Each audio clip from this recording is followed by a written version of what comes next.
sabroso, un tema muy actual, porque no tienen ustedes idea de la cantidad de líderes en el mundo que están cayendo. Como decía hace muchos años, el único deportista que ganó una medalla de oro en clavados en México, Joaquín Capilla, 1952, ya llueve, ¿verdad? Y él dijo, la lana, la dama y la dama son los tres enemigos de cualquier ser humano, no solamente del hombre, o sea, la mujer, el dinero y el orgullo, la fama. Entonces es increíble cuando una persona sube aquí al púlpito o es presidente municipal o lo hicieron diputado o lo hicieron senador o lo hicieron el presidente de la República o lo hicieron el Papa. En el momento de sentarse en el trono, el poder nos comienza a descomponer. Una persona puede haber sido toda su vida una persona honesta, etcétera, etcétera, pero cuando tú le das poder a una persona, en ese momento descubres claramente el carácter de esa persona. Muy bien. Vamos a hablar acerca del análisis de la apostasía y vamos a ver en primer lugar que la Biblia dice claramente en 1 Timoteo 4:1. Quiero que sepas, le habla Pablo a Timoteo, que el Espíritu dice claramente, sin ningún lugar a dudas. ¿Qué cosa? Que ¿cuándo? Que en los postreros tiempos, algunos, no todos, gracias a Dios, pero algunos van a apostatar de la fe, escuchando a espíritus engañadores y a doctrinas de demonios. Por la hipocresía de mentirosa que teniendo cauterizar la conciencia, prohibirán casarse y mandarán abstenerse de alimentos que Dios creó, para que con acción de gracias participaran en ello los creyentes y los que han conocido la verdad. Esto pues claramente está dirigido al Vaticano, ¿verdad? Porque la Iglesia Romana fue la primera que rompió completamente con el patrón bíblico, completamente con los decretos y los mandamientos de Dios, y fueron los que dijeron, si quieres servir a Dios, no te puedes casar. Tiene que hacer el orden del celibato sacerdotal. Yo lo he contado varias veces, que yo atravesé esa experiencia cuando tenía cierta juventud, y cuando supe que me dijeron que no podía yo casarme, les dije adiós. A mí me gustan las mujeres. Y ha sido un error tremendo, ¿verdad? Porque ha habido cantidad de curas y sacerdotes en el mundo que por eso pues han tenido que tener amantes escondidas. Simplemente en España, entre los seminarios de monjas y de sacerdotes, encontraron túneles llenos de abortos, tanto de monjitas como sacerdotes o curas que estaban en el otro lado y le ganaron a los de Hamás, haciendo túneles, ¿verdad? Para poder tener relaciones con las monjitas. Bueno, tenemos también en la segunda carta a los tesalonicenses, en el capítulo 2, que dice el apóstol Pablo, versículo 3, nadie los engañe en ninguna manera, porque no vendrá sin que antes venga la apostasía y se manifieste el hombre de pecado, el hijo de perdición. La iglesia de Tesalónica creían que estaban ya en el día del Señor, o sea, en la tribulación. Ya Pablo en la carta anterior les explicó que el arrebatamiento de la iglesia sería un misterio que no era la segunda venida. Fíjense lo que les voy a decir. El arrebatamiento de la iglesia es un misterio que Dios le revela a Pablo únicamente. Sin embargo, la segunda venida ya estaba anunciada, ¿verdad? Vendrá con señales, Mateo 24, 29 al 30, en el Antiguo Testamento. No era un misterio, por lo tanto, es lógico que el arrebatamiento y la segunda venida sean diferentes. Porque el arrebatamiento, el rapto famoso de la iglesia, era un misterio que nadie conocía porque es algo que no había sido revelado en el Antiguo Testamento. Entonces no pueden ser los mismos eventos, la segunda venida y también el arrebatamiento de la iglesia. Ahora muy bien, Hay que notar, antes de desarrollar esta conferencia, algo importante. Se mencionan en la Biblia dos clases de apóstatas. Dos clases de apóstatas. Número uno, los que se apartan del camino del cristianismo o de Dios en algún momento en su vida, porque nunca fueron salvos. O sea, personas que estuvieron entre nosotros, vinieron a la iglesia, pero que jamás tuvieron el regeneramiento ni el nuevo nacimiento del Espíritu Santo. Veamos algunos casos en Juan capítulo 17, donde el Señor Jesucristo menciona ni más ni menos a Judas, el que era seguidor también de Jesús. Dice Juan 17, versículo 12: cuando estaba yo con ellos en el mundo, yo los guardaba en tu nombre. A los que me diste, yo los guardé, y ninguno de ellos se perdió, sino el hijo de perdición, para que la escritura se cumpliera. En otras palabras, Judas desayunó, comió, cenó, durmió, viajó con Cristo 3 años y medio y nunca jamás pudo ser una persona sincera que conociera y creyera que Jesús era el Mesías. Y finalmente sabemos todos que lo acabó traicionando. Entonces Judas nunca fue salvo.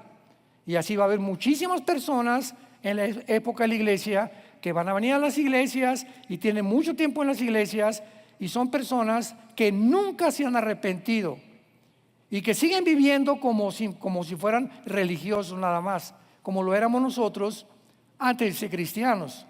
Yo me acuerdo cuando iba a la iglesia católica, ¿verdad? Pues íbamos de niños y párense, siéntense, y salíamos de ahí, y de lunes a viernes nos portábamos terrible, pero el domingo era el tiempo de recibir a Cristo, y de lunes a viernes se salía de la hostia que el cura nos daba el domingo. Entonces estas personas, veamos ahora en 2 de Pedro capítulo 2, el segundo caso, donde la Biblia nos muestra claramente que la salvación no se puede perder, porque hay muchas personas que creen que la salvación se pierde, precisamente por esto. No, pero es que yo conocí a don Pancho que iba a la iglesia y fue durante 4 años y ahorita es un borracho, parrandero y jugador. Perdió la salvación, dicen. La salvación no la perdió. El problema fue que don Pancho nunca fue salvado. Fue religioso e iba a la iglesia, pero nunca tuvo la salvación. Segunda de Pedro capítulo 2. Dedicado este capítulo a todos los falsos maestros. Dice el versículo 20, segunda de Pedro 2, 20 al 22. Ciertamente, si habiéndose ellos escapado de las contaminaciones del mundo por el conocimiento del Señor y Salvador Jesucristo, enredándose otra vez en ellas, son vencidos, su postrer estado viene a ser peor que el primero, porque mejor les hubiera sido no haber conocido el camino de la justicia, que después de haberlo conocido, volverse atrás del santo mandamiento que les fue dado. Pero les ha acontecido lo del verdadero proverbio: el perro vuelve a su vómito y la puerca lavada a revolcarse en el lodo o en su cieno. Pregunta: ¿cómo sabemos que estas personas que Pedro está mencionando nunca fueron salvos? Porque finalmente usa el proverbio de un perro y de un puerco, o de un cerdo, como le dicen en otros países. Bueno, pues un perro, ¿verdad?, vomita. ¿Y por qué siempre se come el vómito? Porque es su naturaleza. O sea, un caballo no lo hace, o una ardilla no lo hace, pero los perros es su naturaleza. ¿Por qué al puerco? Oink, oink, oink, oink, oink, lo sacas del lodo, le pones Chanel, lo bañas con champú, oink, oink, oink, regrésalo otra vez, porque es su naturaleza, es puerco. ¿Qué nos está diciendo Pedro? Estas personas son semejantes, su naturaleza nunca fue cambiada. Por eso su estado es peor y regresaron al estado peor que cuando comenzaron a tener el conocimiento, supieron que Cristo era el Salvador, que Cristo salva, que Cristo murió, pero nunca, nunca, nunca se arrepintieron. Y desgraciadamente muchas iglesias son culpables de esto, porque ya no se predica el arrepentimiento. Ya no se predica el arrepentimiento, ahora se trata de entretener. Muy bien, ahora veamos la otra clase de apóstatas, muy importante. O sea, cristianos que se apartan del camino temporalmente. Conozco a cantidad de casos y ejemplos como estos. Pero como son hijos, como realmente tienen al Espíritu Santo en su vida, son disciplinados por Dios y regresan al corral de la oreja. Porque Dios al que ama disciplina, como lo vamos a ver. Veamos un caso en 1 Corintios 5. 1 Corintios capítulo 5, muy importante. 1 Corintios 5, dice el apóstol Pablo, le escribe a estos líderes de la iglesia de Corinto y les dice: de cierto se oye que hay entre ustedes fornicación. O sea, era una iglesia que había un hombre fornicando. La fornicación abarca el homosexualismo, el lesbianismo, el transgénero, el adulterio, la pornografía, todos los ejemplos sexuales que no están permitidos, porque el sexo solamente se puede usar en la dimensión del matrimonio, nada más. Dios diseñó para que el sexo fuera usado única y exclusivamente dentro del matrimonio. Fornicar es, ya casado, irte con otra mujer o con otro hombre, o de joven tener relaciones sexuales con tu novio o con tu novia. Eso se llama fornicar. Entonces, en esta iglesia había fornicación. Supieron y le mandaron a Pablo, ¿verdad? Familias, oye, aquí hay alguien en la iglesia que está viviendo o que tiene relaciones sexuales con su madrastra o con una señora de la iglesia. Y Pablo se enoja y les dice: tal fornicación, cuando ni aún se nombre entre los gentiles, tanto que alguno tiene la mujer de su padre. Con su propia madrastra alguien estaba fornicando. Y ustedes, les escribe Pablo, están envanecidos. ¿No debieran más bien haberse lamentado para que fuese quitado de en medio? Vean la disciplina de Dios. A esta persona la deberían haber sacado de la iglesia. De vosotros el que cometió tal acción. Ciertamente yo, dice Pablo, como ausente en cuerpo, pero presente en espíritu, ya como presente juzgado al que tal cosa ha hecho. En el nombre de nuestro Señor Jesucristo, reúnanse ustedes y mi espíritu con el poder de nuestro Señor Jesucristo, y el tal sea entregado a Satanás para destrucción de la carne, a fin de que el espíritu, ¿qué cosa?, sea salvo en el día del Señor Jesús. La orden que tenían los líderes de esta iglesia es: esa persona, quítenla de en medio, sáquenlo de la iglesia, y el momento en que alguien sale fuera de la iglesia, queda en manos de Satanás. No es que aquí sea la iglesia, porque la iglesia somos nosotros, pero cuando alguien es apartado de la comunión de los santos, ¿con quién vas a tener comunión? Con tu compadre que se emborracha en la cantina, ¿verdad? Con familiares tuyos que no son cristianos, que ven pornografía, que te ríes de los chistes de ellos, y te regresas al mundo de donde Dios nos sacó. Entonces vemos claramente un ejemplo de esta persona que, aun cuando iba a ser expulsado de la iglesia y tal vez entregado e iba a morir, él iba a ser salvo, porque la salvación no se puede perder.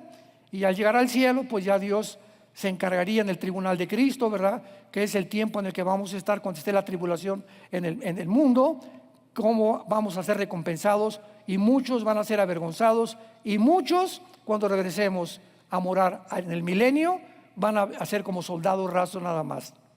Porque dice Apocalipsis 20, versículos 2 y 3, que hay muchos que van a estar sentados en tronos, cristianos que van a ser gobernantes en la otra vida, por la vida que llevaron ejemplar. Por eso no nos cansemos de hacer el bien, porque vamos a recoger lo que hemos sembrado.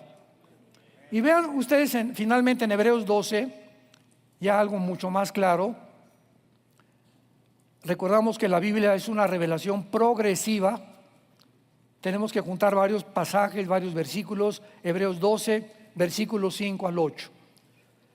Ya han olvidado la exhortación que como a hijos se os dirige diciendo: Hijo mío, no menosprecies la disciplina del Señor, ni desmayes cuando eres reprendido por Él, porque el Señor al que ama disciplina y azota al que recibe por hijo. Si soportan la disciplina, Dios los trata como a hijos, porque ¿qué hijo es aquel a quien el padre no disciplina? Pero si se les deja sin disciplina, de lo cual todos han sido participantes, entonces son bastardos y no son hijos. En otras palabras, si alguna persona que se dijo cristiano se alejó de Dios por X causa y nunca le pasó nada en la vida y finalmente se muere a los 5 o 6 años, dice la Biblia que porque nunca regresó, porque nunca fue hijo, era bastardo. O sea, nunca tuvo el nuevo nacimiento, nunca se arrepintió. Dios no puede tratar con una persona. Yo no puedo ir a la casa de mi vecino y decirle al niño: oye, ven para acá, y darle nalgadas. Va a salir mi vecino y me va a decir: oye, Armando, ese no es tu hijo. Dale nalgadas a tus hijos. Claro, disciplinamos a los nuestros. Lo mismo hace Dios con sus hijos y con sus hijas. Dios no se mete si tú no eres cristiano, te deja que hagas lo que te dé la gana y no te disciplina, pero nosotros estamos al entrar al reino de Dios bajo la disciplina y la mirada continua del Señor Jesucristo. Entonces, esto es muy importante porque ahora vamos a la segunda carta de Timoteo, donde vamos a desarrollar nuestro estudio. Y es importante que esta segunda carta de Pablo a Timoteo fue la última carta que Pablo escribe desde su prisión en Roma. Pero al contrario de la primera carta a Timoteo, en la cual le provee de instrucciones para saber cómo pastorear una congregación local, su enfoque en la segunda carta fue la fidelidad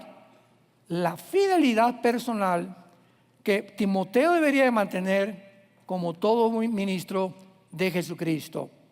Pablo urge aquí a Timoteo a no desmayar, a permanecer firme en medio de la persecución en que se encontraba la iglesia en tiempos del emperador Nerón. Pablo le dice, ¿verdad?, y exhorta en el capítulo 1 a guardar lo que él había aprendido. En el capítulo 2 a permanecer como obrero fiel que traza la palabra de verdad. En el capítulo 3 le advierte de los falsos maestros y en el capítulo 4 a predicar la palabra en todo tiempo y le urge a que termine su carrera, porque muchos comienzan bien y terminan mal. Entonces no es como comenzamos, es como cuando una persona, vean este ejemplo, llega con el juez: a ver, tráigame al Pitirijas, Tijas, Cuijas. Pitirijas, tienes 50 años de prisión. ¿Por qué? Porque mataste ayer a una persona o hiciste un crimen espantoso. Y el Pitirijas le contesta al juez: pero hace 5 años hice un asilo para ancianos, y hace 1 año hice un orfanatorio, y hace 3 semanas me vestí de Santa Claus, era Navidad, y le regalé dulce a los niños. ¿Qué le contesta el juez? Mira, no importa lo que hayas hecho antes, lo que hayas hecho antes está borrado, te condeno por lo que hiciste ayer. Entonces las cosas buenas que hiciste no te las voy a tomar en cuenta, tú te vas a la cadena perpetua por asesinato. Entonces lo mismo con Dios. Cuando te mueras, pero hice esto, hice aquello y me porté bien, etcétera, y te mueres en fornicación o te mueres en algún otro pecado, ¿verdad? Dios te libre de la condenación eterna. Eso es lo que Pablo está tratando de decirle a Timoteo. Vean en la primera carta a Timoteo capítulo 1, versículo 5, este consejo, donde ya delinea claramente Pablo la situación de la apostasía. 1 Timoteo 1, versículos 5 y 6. Léanlo con muchísimo cuidado. El propósito de este mandamiento, o sea, de todo lo que te voy a decir, Timoteo, por favor, mucha atención. Número 1, es el amor nacido del corazón. 2, una buena conciencia Y 3, una fe no fingida. Ten cuidado, Timoteo, que tu amor por la obra del Señor no sea por intereses o porque no tengas trabajo, quieras ser pastor y pues vas a ganar un poco más de dinero, o por lo que estás haciendo es realmente porque quieres popularidad, o te metiste ya a YouTube a subir videos y decirles manden la campanita y tengo ya esto, para que tengamos que tu motivación nunca sea más que la gloria de Dios. El amor nacido del corazón. Porque hay personas que aman más el dinero, más la publicidad, más la popularidad. Otros que no les conviene hablar fuerte a la iglesia porque se le van. Oye, espérame, don Pancho me puso el techo costó 10 millones de pesos y me acaban de decir que don Pancho está en adulterio. ¿Y ahora qué le digo? ¿Cómo le hago con don Pancho? Oye, vieja, fíjate que don Pancho nos puso el techo, y si lo acuso y los echo fuera, como dice la Biblia, ¿nos va a quitar hasta el techo? Pues un pastor que hace eso se ha vendido, se ha prostituido su llamado, porque está poniendo de por medio los intereses a lo que la Biblia dice que tiene que hacer. Yo siempre les he dicho a mis pastores, siempre que tomemos una decisión drástica como las que hemos tomado durante muchos años, nunca tengamos miedo de la respuesta de la gente si la palabra de Dios nos ha guiado. No tengamos miedo de cómo van a reaccionar, qué van a pensar. Nos debe intentar cómo va a reaccionar Dios, como en Corinto, que se vendieron los líderes de la iglesia. Debían haberlo echado fuera y no lo echaron. Pues ahora sáquenlo, porque viene Satanás por él. Entonces, todas estas cosas son importantísimas. La buena conciencia. Tenemos que, la conciencia, la palabra con dentro, ciencia, conocimiento. Tenemos dentro una voz, dentro que es el Espíritu Santo, que yo tengo que acostarme cada noche con mi conciencia tranquila. No le debo nada a nadie. Si a las 5 de la tarde me peleé con mi esposa y me acuesto y no le he pedido perdón, no voy a dormir bien. Porque si tengo mi conciencia limpia, me va a comenzar a decir, levántate y pídele perdón a tu esposa. Pero si me acuesto y como si nada, y al otro día tampoco le pido perdón, es porque mi conciencia comienza a cauterizarse por mi orgullo. Y comenzamos a matar la conciencia como cristianos cuando nos acostumbramos al pecado. Mantén una buena conciencia, es importantísimo. Y en tercer lugar, una fe no fingida. ¿Cuántas personas, verdad, entran al ministerio? Lo vamos a ver a través de esta conferencia. Con una fe fingida, tienen cara de santos, tienen cara de, ya mejor me reservo el nombre. Muy bien, vayamos ahora a la segunda carta de Timoteo y veamos la descripción de la apostasía.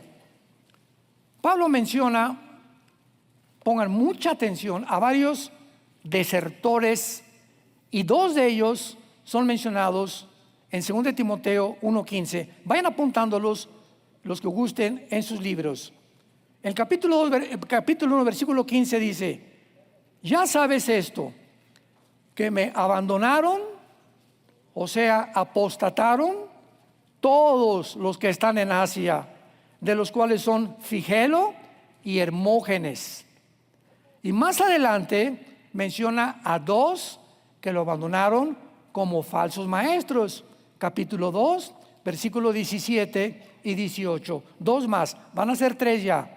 Su palabra carcomerá como gangrena, de los cuales son Himeneo y Fileto, que se desviaron de la verdad, diciendo que la resurrección ya efectuó, y trastornan la fe de muchos. Y como si no fuera suficiente, en el capítulo 4, versículo 10, Pablo menciona al 4º desertor del tiempo que él estuvo con ellos. Porque Demas me ha desamparado, amando este mundo. Se ha ido a Tesalónica, Crescente fue a Galacia y Tito a Dalmacia. Vemos pues nosotros que Figelo, Hermógenes, Himeneo, Fileto y Demas eran hombres con quien Pablo había invertido tiempo, había sido su maestro y esfuerzo, habían sido compañeros de él, suyos en el Evangelio. Muchos viajaron con él y eran algunos líderes de la iglesia primitiva. Timoteo conocía a todos estos hombres porque trabajó cerca de muchos de ellos, por lo que ha de haber sido muy triste para Timoteo la noticia. Hijo, ¿te acuerdas de esta persona? Y te acuerdas, pero ¿cómo viajé con él y predicó y hizo estudios? Ha abandonado el camino de la salvación, ha abandonado el camino de la verdad. Pablo escribe esta carta a Timoteo para fortalecerlo en su fe y exhortarlo a que no siguiera el peligroso camino de la apostasía como estos hombres lo habían hecho. En pocas palabras, Pablo le decía a Timoteo: no sigas a hombres como Figelo y Hermógenes, que se avergonzaron del Evangelio. ¿Cuántos, verdad, líderes están con políticos o están con personas importantes o con tus suegros, con la familia en Navidad y se avergüenzan del Evangelio? Ni siquiera dan un mensaje en Navidad, ni testifican a su compadre o a su jefe de trabajo. Se avergüenzan del Evangelio y poco a poquito, sin que te des cuenta, te vas a ir deslizando como un barco cuando está amarrado en un muelle. Sueltas las amarras al bastión donde está amarrado el barco, y el barco, ¿qué va a pasar cuando venga el viento? Se comienza a ir hacia mar adentro. Así a muchos se sueltan las amarras de la palabra de Dios sin que te des cuenta, te comienzas a deslizar y cuando es demasiado tarde va a ser muy peligroso para tu vida. No sigas el camino de Himeneo y Fileto, que se apartaron de la verdad y tropezaron a muchos. Se apartan de la verdad. Comienzan a predicar cosas que no están en la Biblia. O si están en la Biblia, las comienzan a torcer y las comienzan a malinterpretar. Y en último lugar, no imites el compromiso de Demas, que desertó porque amó más el mundo. Unos se avergüenzan por el Evangelio y apostatan, otros se apartan de la verdad y otros aman más el mundo. Un clásico ejemplo, la esposa de Lot. ¿Se acuerdan? En el capítulo 19 del Génesis, cuando los ángeles llegaron a Sodoma, le dijeron a Lot: ve con tu familia, córrale, sálganse, porque Dios va a destruir Sodoma y Gomorra. Y por favor, les hizo una recomendación el ángel: cuando vayamos huyendo y saliendo de Sodoma, no vuelvan la cabeza hacia atrás, no volteen a ver lo que está allá atrás. Pues la mujer de Lot desobedeció al ángel y volteó cuando estaba la destrucción y se convirtió en una estatua de sal. ¿Por qué? Porque la esposa de Lot amaba más el mundo. Le dolía dejar lo que ella tenía en Sodoma y en Gomorra, más que el llamamiento que Dios le estaba haciendo hacia una vida eterna. ¿Y cuántos cristianos de la misma manera creen que el mundo tiene todavía mejores cosas que ofrecernos? No, pues mejor yo no soy cristiano y mis amigos se divierten y van acá y van a Las Vegas y esto y el otro y fornican entre los jóvenes. Es mejor el mundo, me divierto más. Sí, esa es la trampa que Satanás nos pone. Pero si te das cuenta, fíjate nada más en qué terminan todos tus amigos tarde o temprano. Ahora bien, esta carta describe el asunto de la apostasía de manera muy práctica y personal. Porque era la tentación y el peligro al que Timoteo estaba expuesto. En los capítulos 3 y 4 de 2 de Timoteo encontramos una descripción detallada en la que nos vamos a detener, una descripción detallada de la apostasía que nos va a ayudar a edificar y advertirnos de los peligros de nuestra vida espiritual. Vayamos a 2 de Timoteo capítulo 3. También debes saber esto. Vean todas las recomendaciones de Pablo antes de morir. Consideremos que estaba a punto Pablo de morir y es su última carta a su querido discípulo Timoteo. Timoteo, también debes saber esto.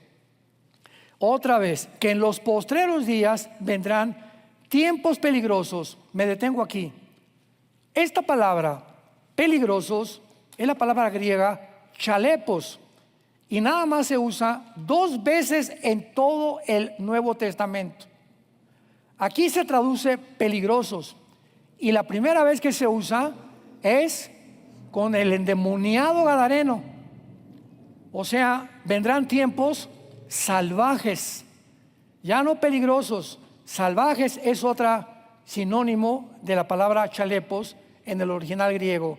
Van a venir tiempos salvajes, y podríamos decir, donde van a inventar que no somos el género que Dios nos ha hecho.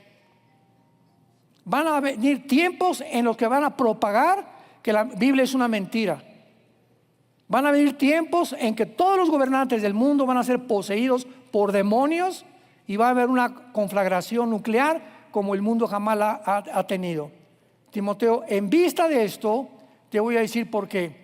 Y vean ustedes la primera característica: porque habrá hombres amadores de sí mismos. Qué importante es lo que está diciéndole Pablo. Habrá hombres amadores que solamente van a estar interesados en mi persona, mi yo.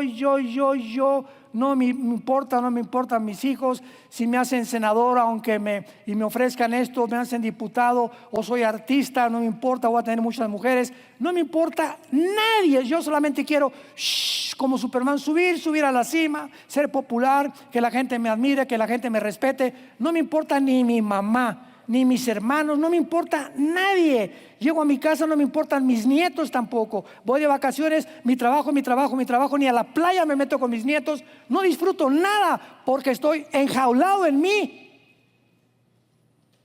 Me amo. Pregunta: ¿amas a alguien? No me contestes. ¿Amas a alguien? ¿Hay alguien en tu vida en la que estás dispuesto a sacrificarte por ella o por él? ¿Tienes algo en la cual puedes decir: me cuesta trabajo amar a mi esposo, a mi esposo, pero voy a anteponer lo que yo siento? La palabra me dice que mi esposa es mi esposa y tengo que estar con ella, y voy a sacrificarme, y voy a ayunar, y voy a pedirle a Dios que haga un milagro, porque no creo en milagros, para que me casé. Pero cuando amo más mis placeres y mi conveniencia en lugar que mi matrimonio, es cuando estoy apostatando. ¿Por qué? Porque me amo a mí. Mentiras que amo la obra de Dios, mentiras que amo la iglesia, mentiras que hablo a mi familia. Y en la carta que acabamos de leer nos damos cuenta, ¿verdad?, claramente, que siempre la raíz se encuentra cuando comenzamos a perder el temor de Dios. Salmo 25, versículo 2. Vamos a comenzar desde ahí. Y vamos a especificar qué es el temor de Dios. Salmo 25, 12. ¿Quién? Vean la pregunta. ¿Quién? Desde el cielo está Dios interrogando. ¿Quién es el hombre que me teme? ¿Quién? Porque a él le voy a enseñar el camino que ha de escoger. Yo te prometo, dice Dios, que si tú eres un hombre que me temes, te voy a mostrar con quién casarte, qué trabajo vas a tener, cómo te veré en la vida. Voy a dirigir tu vida. Él enseñará el camino que hay que escoger. ¿Qué es el temor de Dios? El temor de Dios, hay muchas definiciones. Esta es la que más a mí me ha gustado. El temor de Dios es la conciencia continua que yo debo de tener, que Dios me está observando. Que Dios me está observando las 24 horas del día. En otras palabras, si yo me meto y me voy a un viaje a un hotel y prendo el canal para ver pornografía, ¿por qué estoy sintonizando la pornografía o en mi casa cuando nadie me ve? Porque nadie me ve y se me olvidó. ¿Qué cosa? Que Dios sí me ve. Entonces, ¿cuántos seres humanos hacen lo que hacen porque creen que Dios no los ve? Porque si creyeras que Dios te ve, no harías lo que haces cuando estás solo o cuando lo haces a escondidas. Es lógico. Si realmente tememos el temor de Dios, no haríamos lo que hacemos cuando nadie nos ve. Porque aunque nadie nos ve, siempre en mi conciencia está: Dios me observa y nos paga conforme a nuestras obras. Dice Proverbios capítulo 2, el rey Salomón: hijo mío, si recibes mis palabras y mis mandamientos guardas dentro de ti, haciendo estar atento tu oído a la sabiduría, si inclinas tu corazón a la prudencia, si clamas a la inteligencia y a la prudencia dires tu voz. Vean todos los sí condicionales. Si haces esto, si haces esto, si haces aquello. Si como la plata la buscas, hasta entonces, versículo 5, hasta entonces entenderás el temor de Dios y hallarás el conocimiento de Dios, porque Jehová da la sabiduría y de su boca viene el conocimiento y la inteligencia. Cuando yo tengo el temor de Dios, voy a sacar algo a crédito, ¿verdad? Y le debo a alguien, a un hermano, pero tengo el temor de Dios. No, el hermano ya se me olvidó de mi deuda, ya ni me cobra. ¿Por qué? Porque creo que el hermano ya no me cobra, pero ya perdí el temor de Dios. Si tengo temor de Dios, voy y pago lo que yo debo. Un cristiano no puede tener deudas. Digo, sacas el carro ¿cómo se llama? En plazos, la casa, la renta en plazos, etcétera, etcétera. Pero tenemos que, si algún día le pediste prestado a alguien, le tienes que devolver ese dinero. Y no aprovecharte y decirle, bueno, mira, no tengo dinero, Pancho, pero te voy a mandar 50 pesos a la semana. Quiero que entiendas que tengo mi intención de pagarte, pero cuando te escondes de tus deudas, porque perdiste el temor de Dios. Porque no solamente estás engañando a Pancho, estás engañando también a Dios. Así que es muy importante en esta carta, ¿verdad? La deserción de Himeneo y Fileto la contrasta con la santidad personal, la conciencia limpia, el amor nacido del corazón, la fe no fingida que Timoteo debería de tener. ¿Se dan cuenta ustedes que caminar con el Señor no es fácil si Él no está en tu vida? Alguien me dijo, es que es muy difícil la vida cristiana. Amén, sin Dios.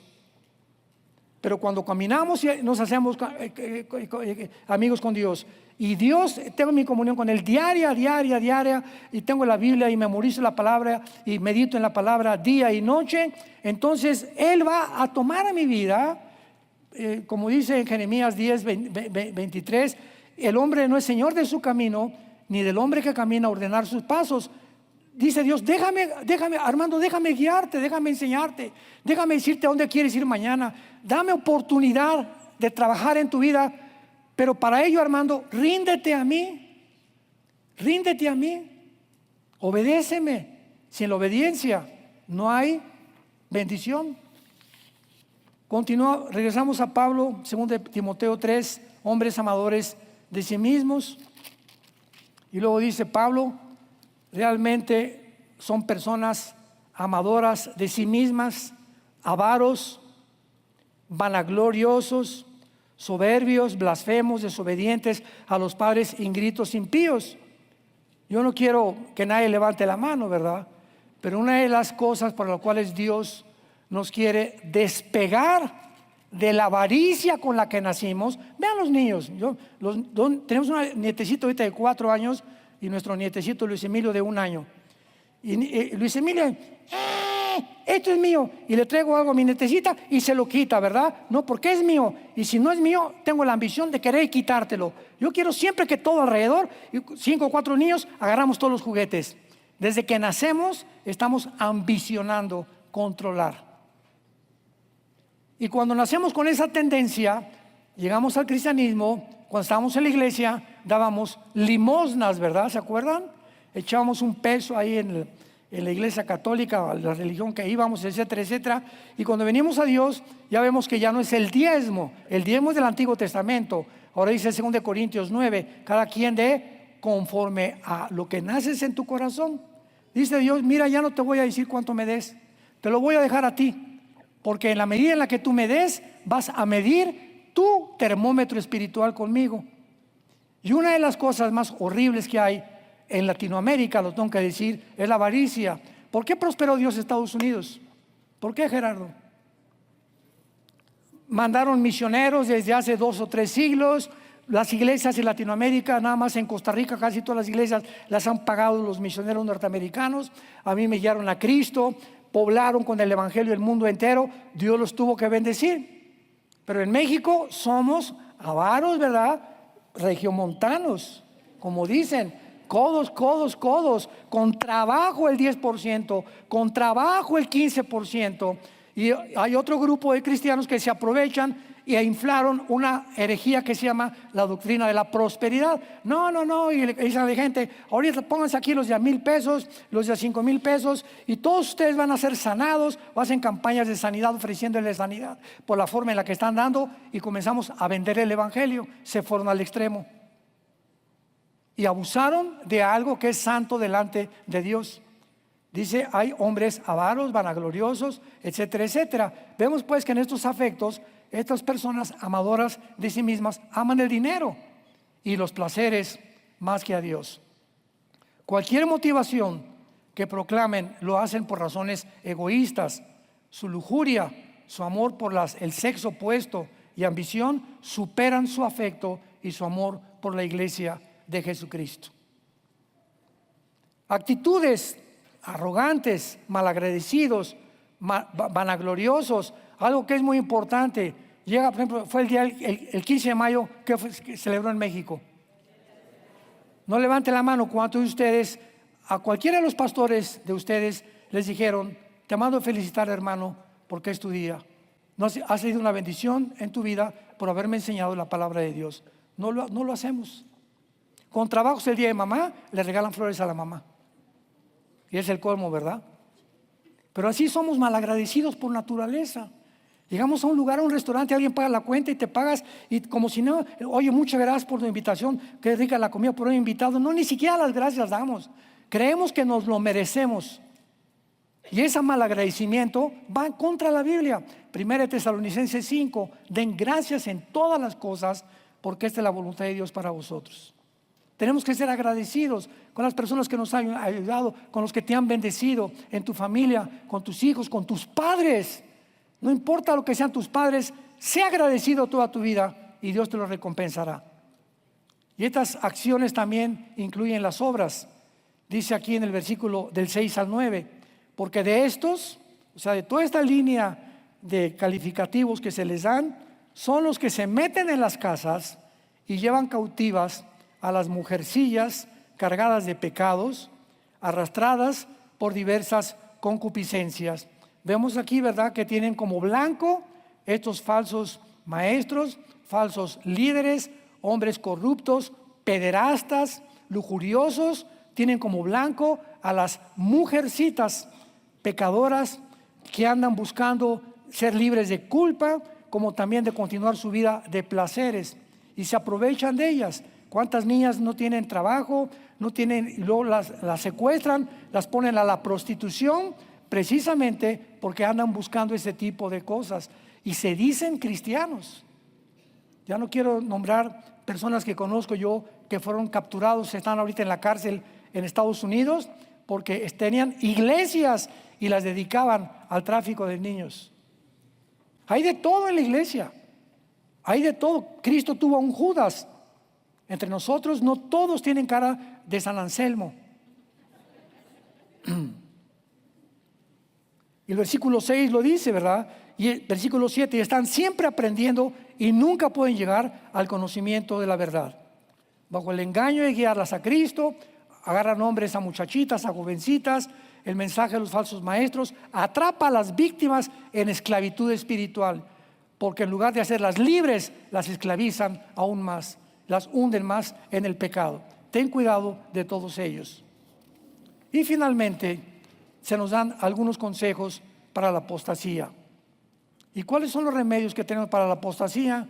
Dice la Biblia, versículo 10, pero tú has seguido la doctrina, conducta, propósito, fe, longanimidad, de amor y paciencia. Pablo comienza entonces a decirle a Timoteo las características y los consejos que él debería de tener. En otras palabras, el remedio para la apostasía, número 1, es la palabra de Dios. De día, Josué, y de noche. A ver, Josué, abre los oídos. De día y de noche. Yo nomás a las 12 del día, Señor, dice de día y de noche. Yo nomás en la noche leo la Biblia, Señor, dice de día y de noche, que la canción. Es que yo nomás hago la Biblia a las 3 de la tarde. Bueno, pregunta, ¿eres cristiano? Sí. ¿Crees la Biblia? Pues tienes que creerla. ¿Por qué no lo obedeces? ¿Por qué no lo obedeces? Te estás engañando. De la boca para afuera dices que crees, pero no obedeces lo que la Biblia dice. Josué, si tú lo haces de día y de noche, Josué, te voy a dar una promesa: todo lo que hagas va a prosperar. Levántate en la mañana, lávate los dientes, la cara si quieres, ven a la palabra, a los salmos, léela, memoriza, guárdala en tu corazón, ábreme tu corazón. Señor, bendíceme hoy. Voy a llevar a mi escuela a los hijos, bendícenos en el camino. Comienza a tener una amistad con Dios. Antes de acostarme de las noticias y de todo, me acuesto con la Biblia, abro la Biblia y comienzo a tener un contacto con Dios. Si tú haces esto, nunca apostatarás de la fe. No te imaginas, no tienes la menor idea de las bendiciones que Dios tiene para todos aquellos que obedecen su palabra. Y finalmente Pablo termina en el capítulo 4 como el ejemplo que se ha considerado como el más grande cristiano de toda la época de la iglesia, al apóstol Pablo. El más grande cristiano, el que más ha sufrido, el que más fue perseguido, el que más enseñó, al que más revelaciones le dio Dios. A él se le reveló el rapto, nada más a él, ni a Pedro, ni a Santiago, ni a Judas, ni a ningún otro, solamente a Pablo. Y antes de morir, a Pablo en Roma dice: he peleado. Versículo 6, estoy para ser sacrificado. Y el tiempo de mi partida, vean lo que le llama Pablo a la muerte. Voy a otro lugar. Qué preciosa forma de morir en paz. No tengo miedo a la muerte. Simplemente voy a cambiar de residencia. Me voy de un mundo apóstata, de un mundo perdido, un mundo donde todos están casi ya suicidando por los placeres y por las guerras, por las ambiciones, por la lujuria, porque se aman a sí mismos. Ya me voy, ya estoy listo para irme, pero he peleado la buena batalla. La vida cristiana es una guerra. Métete eso en la cabeza. Estamos en un planeta ocupado por el enemigo y estamos en un terreno que no es nuestro todavía. Satanás tiene la potestad, 1 Juan 5:19, sobre este mundo. Y estando en un terreno ocupado, necesitamos en desventaja, porque estamos rodeados en un mundo espiritual que la Biblia nos corre las cortinas, rodeados de ángeles caídos, de demonios que tienen continuamente como blanco mi mente. Aquí está la guerra, en la mente, a través de pensamientos, de lecturas, lo que oigo, lo que veo, lo que comento, todo está aquí en la mente, y es la mente que Dios quiere restaurar con la Biblia. Llenarte de su palabra día y noche, a los 6 meses, un año, los programas que el diablo nos metió comienzan a salir, porque estamos envirulados, nacimos envirulados, y el programa de Dios es la Biblia, y la Biblia nos comienza a transformar por medio de la renovación de nuestro entendimiento. Romanos 12:2. Y cuando tú comiences a renovar tu mente, conocerás que la voluntad de Dios para tu vida es buena, agradable y perfecta. Que el amor de Dios es inmensurable, porque en esa cruz Cristo nos demostró cuánto nos ama Dios.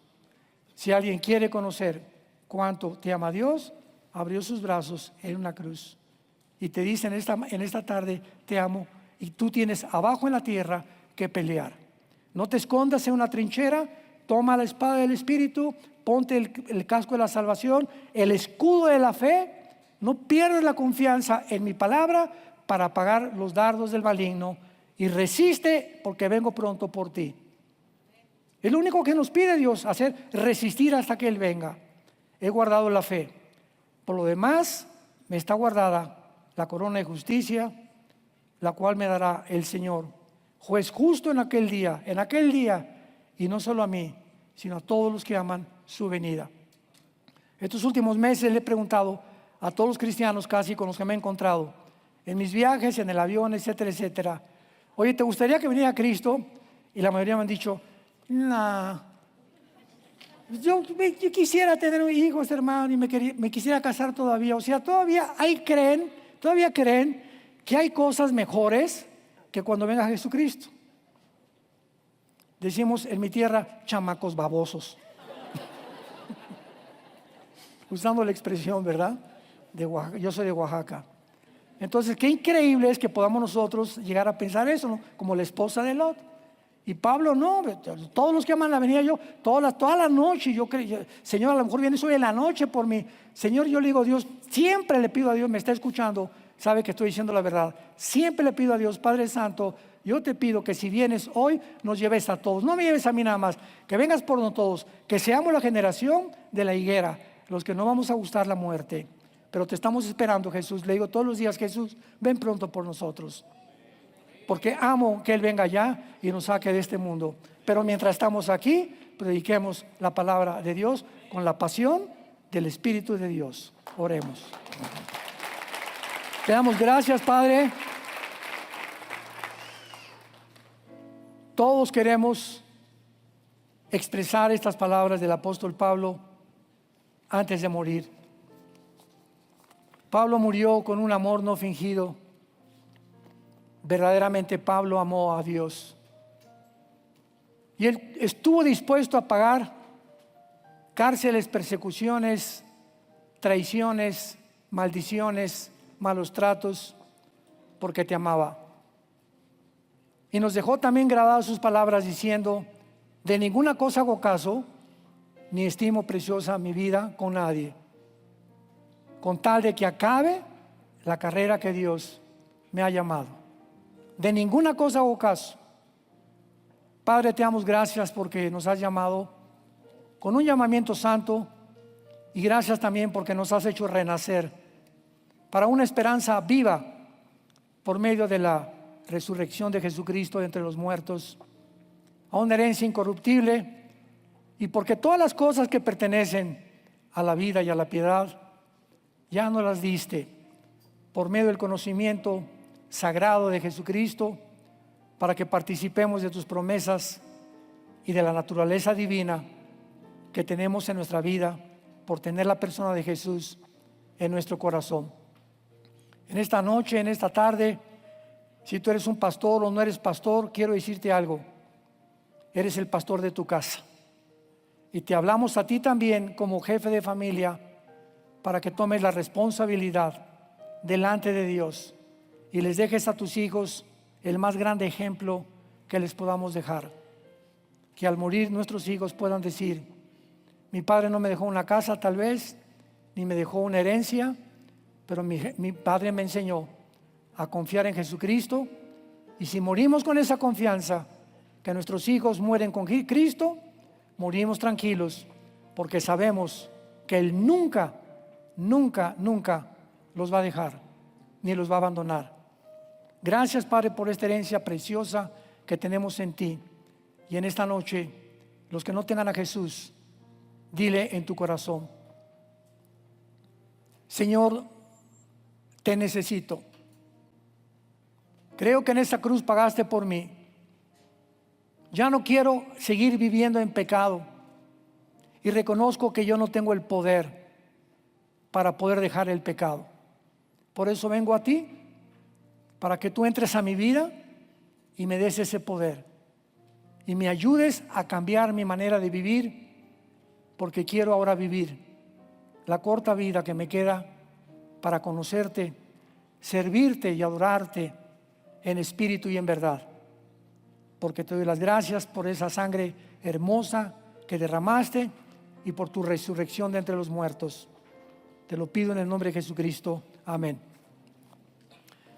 Preciosa Biblia, maravillosa palabra de Dios.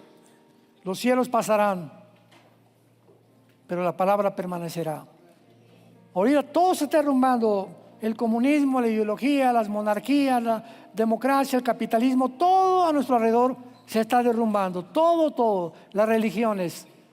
Y nunca como antes, la verdad inconmovible que nos sostiene, la Biblia, con los principios más profundos de ética y de moral que Dios nos deja como seres humanos para vivir y conocer lo que es verdaderamente vivir para Dios. Qué maravilloso que tú puedas en esta noche haber aceptado a Jesucristo en tu corazón. Y antes de retirarnos, simplemente te doy 3 consejos rápidamente. Número 1, si tú invitaste a Cristo esta noche a tu vida, llegando ahorita a tu casa, tal vez por primera vez, Si quieres hincado o sentado en tu cama, comienza a platicar con Dios. Comienza a orar. Orar no es rezar. Rezar es, Padre nuestro que estás en los cielos, Santa María, Madre de Dios. Esos son rezos. Que mejor compre un perico, ¿verdad? Y que lo diga por mí y Dios me oye. Es decirle, Padre, en esta no sé qué ha sucedido, pero yo me acuerdo que fue lo primero que le decía a Dios. Oye, me decían Armando, que ya no quieres ser guerrillero, que ya no eres ateo. Miren, no puedo decirles nada. Una cosa les digo, que Jesús vive en mí. Descubrí que Jesús vive. Ese es el testimonio con el que comenzamos. Él vive y ha entrado a mi corazón. ¿Quieren saber más? Les decía, vengan, acompáñenme a la iglesia. Y oigan al pastor, el domingo va a predicar también él. Entonces comienza a orar, Padre, ahorita en la noche, antes de cenarte el pozole y las pizzas, Padre, por primera vez agarras a tu esposa, a tus hijos, gracias por este pozolito, por esta, iba a decir caguama. Poco de humor, ¿verdad? No, de ninguna manera. Gracias, Señor, en el nombre de Jesús. Y siempre es en el nombre de Jesús. ¿Cuándo distingues a un cristiano de un religioso? El religioso, vean en el cine, gracias por estos alimentos, amén. Cuando dicen en el nombre de Jesús, solamente los cristianos. Número 2, dedica tiempo a la Biblia. Y número 3, platícale a alguien, tal vez hoy en la noche, agarré el teléfono, mamá, ¿qué crees? Fui a una conferencia y he descubierto, nada más dile eso, que Jesús vive. ¿Cómo, mijito? ¿Qué estás diciendo? O a tu novia, o a tu suegro, o a tu tío, o a tu hermano, ¿qué crees? Que esta noche he descubierto que Él vive. Es lo único que te puedo decir. Quiero saber más de Jesús y he decidido seguirlo. Y muy pronto nos veremos todos nosotros allá arriba, dándole gracias por tan grande sacrificio. Que Dios los bendiga.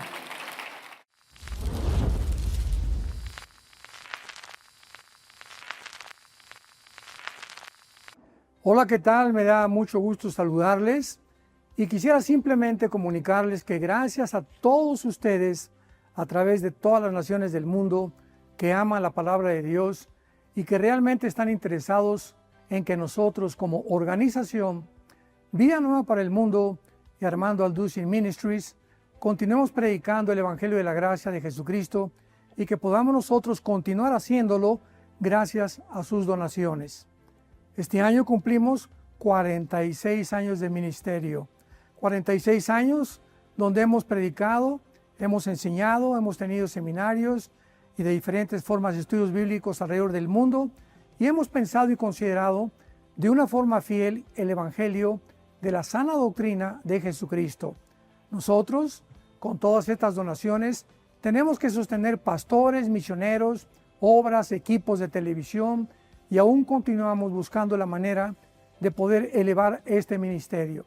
Hasta este momento quiero que ustedes estén enterados que no tenemos una sola propiedad como organización y así hemos trabajado durante 46 años porque le damos la importancia a la evangelización, a las misiones y también a los hombres de Dios para levantar más pastores. Le damos las gracias y que pueda Dios con su gracia tocar sus corazones y que puedan ustedes invertir en un terreno donde es fructífero, porque creemos que ha producido bastante buen fruto para la gloria de Dios. Gracias, muchas gracias.